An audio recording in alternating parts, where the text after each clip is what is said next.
নমস্কাৰ আজিৰ এই ভিডিঅ'টোত আমি বৃষ ৰাশিৰ ব্যক্তিসকলৰ বাবে অক্টোবৰৰ মাহটো কেনেকুৱা যাব ভালদৰে আলোচনা কৰিম।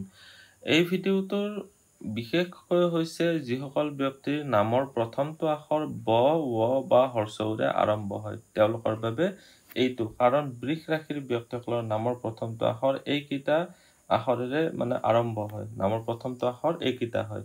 সো ভিডিঅ'টো চাই উপকৃত হ'ব বুলি আশা কৰিলোঁ। আজিৰ এই ভিডিঅ'টোত আমি এইবিলাক টপিক আলোচনা কৰিম।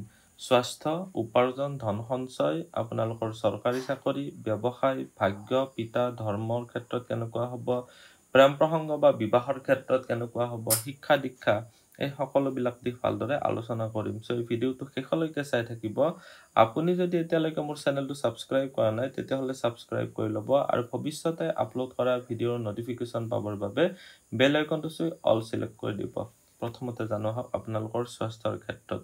ৰাশিৰ অধিপতি হৈছে শুক্ৰ গ্ৰহটো, আৰম্ভণিতে আছে ইয়াতে ৰোগৰ স্থানত। ৰোগৰ স্থানৰ মালিকো হৈছে শুক্ৰ গ্ৰহটো। সো কিছুমান বেমাৰৰ ক্ষেত্ৰত আপোনালোকে সাৱধান হ'ব লাগিব। কিডনী ষ্টোন হ'ব পাৰে এইখিনি সময়ছোৱাত, বা এইখিনি সময়ছোৱাত আপোনালোকৰ স্কিনজনিত প্ৰব্লেম হ'ব পাৰে, জননেন্দ্ৰিয় সম্বন্ধীয় প্ৰব্লেম হ'ব পাৰে। এইখিনি সময়ছোৱাত অৰ্থাৎ 13 তাৰিখলৈকে শুক্ৰ গ্ৰহটো যেতিয়ালৈকে ইয়াতে থাকিব, যদিও স্বৰাশিষ্ট হৈ আছে, কিন্তু আপোনালোকৰ ৰাশিৰ অধিপতি, আপোনালোকৰ লগ্নৰ অধিপতি যেতিয়া ষষ্ঠ ঘৰত যায়, আপোনালোকৰ দেহাটো ৰোগৰ প্ৰতি এক প্ৰকাৰে প্ৰোন টু ডিজিজ বুলি কোৱা হয়, যিটো তেনেকুৱা দেখা যায়। 13 তাৰিখৰ পিছত শুক্ৰ গ্ৰহটো আহিব আপোনালোকৰ ইয়াতে। এইটো ঘৰত শুক্ৰ গ্ৰহটোৰ স্থিতিয়ে আপোনালোকৰ ধৰি লওক স্বাস্থ্যৰ ক্ষেত্ৰত আপোনালোকৰ ভালৰ পিনে আনিব। পিছৰ সময়ছোৱাত একজেক্টলি মই বেয়া বুলি নকওঁ, কিন্তু ইয়াতে আৰু এটা চাবলগীয়া বিষয় হৈছে যে কেতু আছে আপোনালোকৰ পঞ্চম ঘৰত। এইটো স্থিতিও কেতুৰ ফালৰ পৰা আপোনালোকৰ পেটৰ কমপ্লেইন অনাৰ চান্সেছ আছে, স্কিনজনিত প্ৰব্লেম হোৱাৰো এইখিনি সময়ছোৱাত খুব হাই প্ৰবেবিলিটি। সো বৰ্তমান সময়ছোৱাত আপোনালোকে অলপ স্কিনৰ যতন ল'ব লাগিব। খাদ্য খানাৰ ক্ষেত্ৰতো এলাৰ্জি ফুড যিবিলাক হয় সেইবিলাক খাব নালাগিব।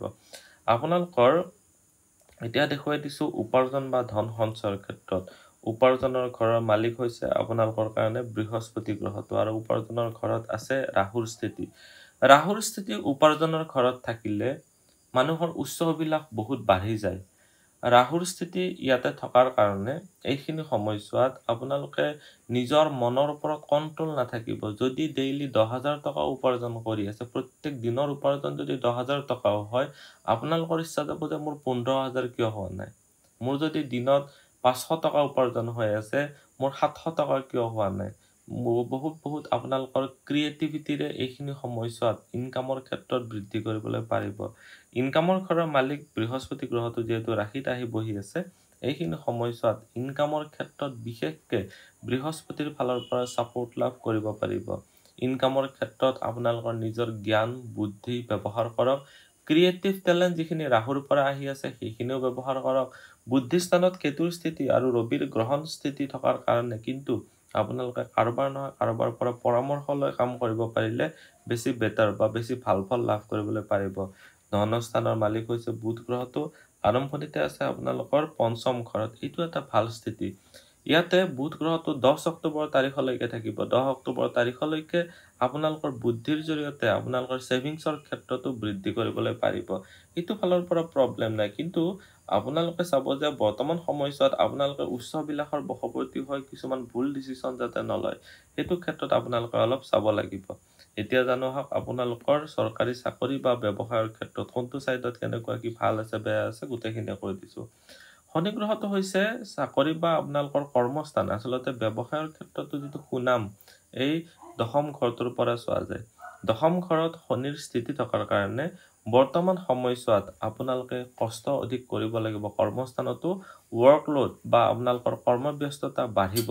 এইখিনি সময়ছোৱাত আপোনালোকে আৰামছে কৰিম, কষ্টত নকৰাকৈ থাকিম, এইবিলাক আশা নকৰিব। এইখিনি সময়ছোৱাত শনি গ্ৰহটোৰ দৃষ্টি যিহেতু চতুৰ্থ ঘৰতো আছে, আপোনালোকে অলপ প্ৰপাৰ্টি ৰিলেটেড ডিছপিউট এইখিনি সময়ছোৱাত বহুখিনি আগৰ পৰাই বাৰু চলি আছে। প্ৰপাৰ্টি ৰিলেটেড যদি ডিছপিউট হৈ আছে, সা সম্পত্তি ৰিলেটেড যদি আপোনালোকৰ কিবা কোৰ্ট কেছ চলি আছে, তেতিয়াহ'লে আপোনালোকে এইখিনি সময়ছোৱাত অধিক সাৱধান হ'ব লাগিব। লিগেল পথেৰে গ'লেহে আপোনালোকে জিকিব পাৰিব। কৰ্মস্থানত শনিৰ স্থিতি থকাৰ কাৰণে যিবিলাক কনষ্ট্ৰাকশ্যন ৰিলেটেড অনুষ্ঠান বা লোহা লক্কৰ ৰিলেটেড যিবিলাক ব্যৱসায় থাকে, এইবিলাক ক্ষেত্ৰত আপোনালোকে ভাল ফল পাব পাৰিব, কাৰণ ব্যৱসায়ৰ ঘৰত শনি গ্ৰহটোৰো দৃষ্টি আছে। ব্যৱসায়ৰ ঘৰৰ মালিক হৈছে আপোনালোকৰ কাৰণে মংগল গ্ৰহটো। আৰম্ভণিতে মংগল গ্ৰহটো ইয়াতে আছে আপোনালোকৰ ধনস্থানত, আৰু মংগল গ্ৰহটো ইয়াতে থাকিব 20 অক্টোবৰ তাৰিখলৈকে।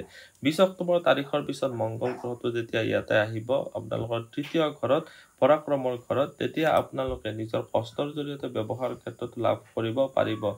মংগল গ্ৰহটো ৰিলেটেড বিভাগবিলাকতো আপোনালোকে ভাল ফল লাভ কৰিবলৈ পাৰিব। মেচিনাৰী ৰিলেটেড যদি ব্যৱসায় কৰে, আপোনালোকৰ যদি গাড়ীৰ ধৰি লওক অটোমোবাইল শ্বপ আছে, বা আপোনালোকে ৰিপেয়াৰিং ৰিলেটেড কিবা গাড়ী মটৰৰ তেনেকুৱা যদি আছে, আপোনালোকৰ ধৰি লওক এইটো কোৱা হয় যে আপোনালোকৰ ৰিপেয়াৰিং চেণ্টাৰ, ছাৰ্ভিচ চেণ্টাৰ তেনেকুৱা যদি আছে, তেতিয়াহ'লে আপোনালোকৰ কাৰণে বৰ্তমান সময়ছোৱা খুব ভাল। শনি গ্ৰহটোৰ স্থিতি যিহেতু আপোনালোকৰ দশম ঘৰত আছে, আৰু শনি গ্ৰহটোৰ দশম দৃষ্টি আপোনালোকৰ ব্যৱসায়ৰ ঘৰত আহি আছে। আপোনালোকে যদি পাৰ্টনাৰশ্বিপত ব্যৱসায় কৰি আছে, তেতিয়াহ'লে অলপ সাৱধান বেছি হ'ব লাগিব। শনি গ্ৰহটোৰ দশম দৃষ্টিয়ে হানিকাৰক হয়। আপোনালোকৰ নিজৰ ব্যৱসায় পাৰ্টনাৰৰ সৈতে এইখিনি সময়ছোৱাত মনোমালিন্য হ'ব পাৰে।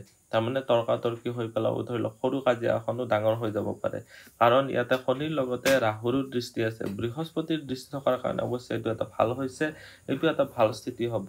শুক্ৰ গ্ৰহটো আহিব আপোনালোকৰ ৰাশিৰ অধিপতি। শুক্ৰ গ্ৰহটো ইয়াতে 13 তাৰিখৰ পিছত ইয়াতে আহিব। সেইখিনি সময়ছোৱাত আপোনালোকৰ 13 তাৰিখৰ পিছৰ পৰা ব্যৱসায়ৰ ক্ষেত্ৰত বিশেষভাৱে আপোনালোকে লাভান্বিত হ'ব পাৰিব। ব্যৱসায়ৰ ক্ষেত্ৰত আপোনালোকে এইখিনি সময়ছোৱাত ধৈৰ্য ধৰিব লাগিব। নিজৰ যিটো উচ্চ অভিলাষৰ ওপৰতো আপোনালোকে নিয়ন্ত্ৰণ ৰাখিব লাগিব। এতিয়া জানো আপোনালোকৰ 4 নম্বৰ পইণ্টটো হৈছে আপোনালোকৰ কাৰণে ভাগ্য, পিতা, ধৰ্ম বা গুৰুজনৰ ক্ষেত্ৰত কেনেকুৱা হ'ব। আপোনালোকৰ ভাগ্যস্থানৰ মালিক হৈছে শনি গ্ৰহটো। ভাগ্যস্থানৰ মালিক যে কৰ্মস্থানত আছে, যিটো সন্মান প্ৰাপ্তি বা আপোনালোকৰ ছ'চিয়েল ষ্টেটাছ মানে দৰ্শায়। এইবিলাক ছ'চিয়েল ষ্টেটাছ মানে আপোনালোকৰ সমাজত যিটো নিজৰ স্থিতি, বা আপোনাৰ সমাজত যিটো সুনাম, বা আপোনাৰ সমাজত যিটো এক পৰিচয়, তাতে আপোনালোকে এইখিনি সময়ছোৱাত আপলিফমেণ্ট বা বৃদ্ধি কৰিবৰ কাৰণে, ভাল এটা নিজৰ পৰিচয় গঢ়িবৰ কাৰণে বহুত ভাল অপৰচুনিটি পাব, কিন্তু কষ্ট কৰিব লাগিব। কষ্ট নকৰিলে, কাৰণ শনি গ্ৰহটোৱে ফল নিদিয়ে। শনি গ্ৰহটো এটা পাপক গ্ৰহ হয়। শনি গ্ৰহটোৱে আপোনালোকক কৰ্মব্যস্ততা বঢ়াব।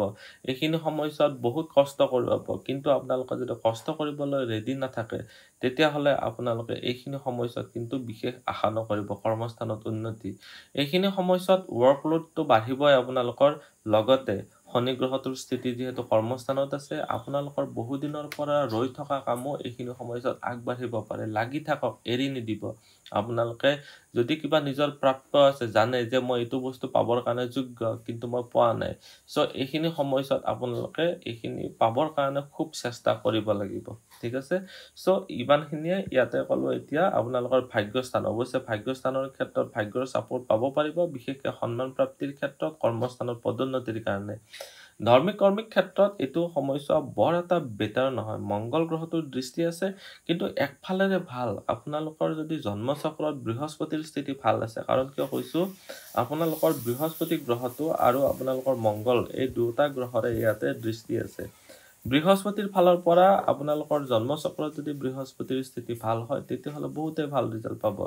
মংগল গ্ৰহটোৰ স্থিতি যিহেতু দ্বিতীয় ঘৰত আছে, আপোনালোকৰ ঘৰুৱা পৰিৱেশতো ধৰ্মিক কৰ্মিক ক্ষেত্ৰত, বা ধৰ্মিক কিবা ধৰি লওক উৎসৱ, বা আপোনালোকৰ ধৰ্মিক ধৰি লওক আপোনালোকৰ পূজা পাৰ্বণ হ'ব পাৰে। এইখিনি সময়ছোৱাত ভাল ফল পাব পাৰিব, আশীৰ্বাদ আপোনালোকে ল'ব পাৰিব। এতিয়া দেখুৱাই দিছোঁ আপোনালোকৰ 5 নম্বৰ পইণ্টটো। 5 নম্বৰ পইণ্টত আছে আপোনালোকৰ প্ৰেম প্ৰসংগ বা বিবাহৰ ক্ষেত্ৰত। লাভ ৰিলেশ্যনশ্বিপৰ ঘৰ হৈছে এইটো। ইয়াতে কেতুৰ স্থিতি এটা অতিশয় ইয়াতে বিৰক্তিকাৰক। বিৰক্তি মানে হৈছে, কেতু হৈছে এটা আধ্যাত্মিকতাৰ গ্ৰহ। ই লাভ ৰিলেশ্যনশ্বিপ, প্ৰেম প্ৰণয়, এণ্টাৰটেইনমেণ্টৰ ক্ষেত্ৰত সম্পূৰ্ণৰূপে অপজিট হৈ যায়।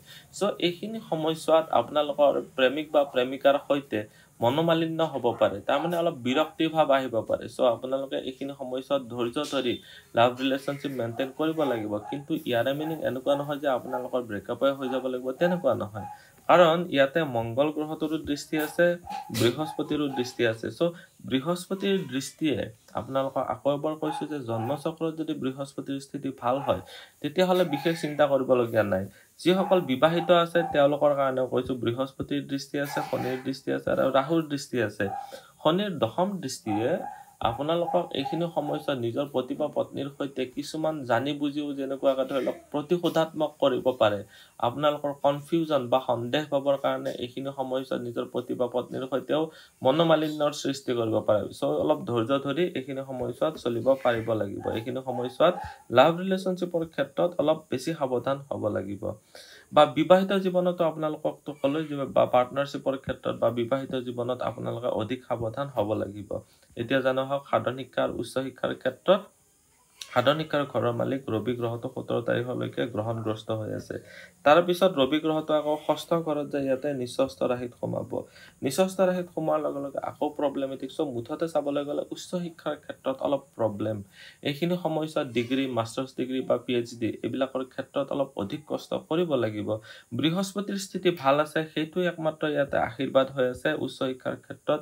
নিজৰ জ্ঞান বা যিখিনি আগতে আপোনালোকে শিকিছে বা অলৰেডি আপোনালোকে এক্সপিৰিয়েঞ্চড হয়, সেইখিনি অভিজ্ঞতাক আপোনালোকে ইউজ কৰি উচ্চ শিক্ষাৰ ক্ষেত্ৰত ভাল কৰিব পাৰিব। এইটো হৈছে একমাত্ৰ অপশ্যন। যিটো আপোনালোকৰ সাধন শিক্ষাৰ ঘৰ হয়, তাতে আপোনালোকৰ শনিৰ দৃষ্টি আহিলে। সাধন শিক্ষাৰ ঘৰত আপোনালোকৰ শনি গ্ৰহটোৰ উপৰিও অন্য ধৰণৰ পাপগ্ৰহৰ বাৰু এছ'চিয়েশ্যন হোৱা নাই, কিন্তু ইয়াৰে মালিক ৰবি গ্ৰহটো যিহেতু স্থিতি ভাল নহয় বা স্থিতিটো অশুভ স্থিতিত আছে। চ' আপোনালোকে এইখিনি সময়ছোৱাত সাধন শিক্ষাৰ ক্ষেত্ৰতো নিজৰ মনোবাঞ্ছিত ফল পোৱাৰ ক্ষেত্ৰত ব্যৰ্থ হ'ব পাৰে। চ' অলপ আপোনালোকে অধিক কষ্ট কৰক, অধিক এফৰ্ট বা চেষ্টা আপোনালোকে লগাও, বহুত ভাল ৰিজাল্ট কৰিব পাৰিব। আজিৰ এই ভিডিঅ'টোত আমি বৃষ ৰাশিৰ ব্যক্তিসকলৰ বাবে অক্টোবৰৰ মাহটো কেনেকুৱা যাব গোটেইখিনিয়ে জানিলোঁ। ভিডিঅ'টো চাই কেনেকুৱা লাগিলে কমেণ্টত নিশ্চয় জনাব। আপুনিও যদি আপোনাৰ বিষয়ে জানিব বিচাৰে তেতিয়াহ'লে হোৱাটছএপত কণ্টেক্ট কৰিব পাৰে। ধন্যবাদ। এইটো ভিডিঅ'ত আগবঢ়োৱা জ্ঞানখিনিৰ পৰা যদি আনৰো উপকাৰ হ'ব ভাবে, তেনেহ'লে বন্ধুবৰ্গ, আত্মীয় স্বজন আৰু চিনাকি মানুহৰ সৈতে শ্বেয়াৰো কৰিব। আপোনালোকে নেক্সট ভিডিঅ' কিহৰ ওপৰত চাব বিচাৰে কমেণ্টত জনাব। ধন্যবাদ।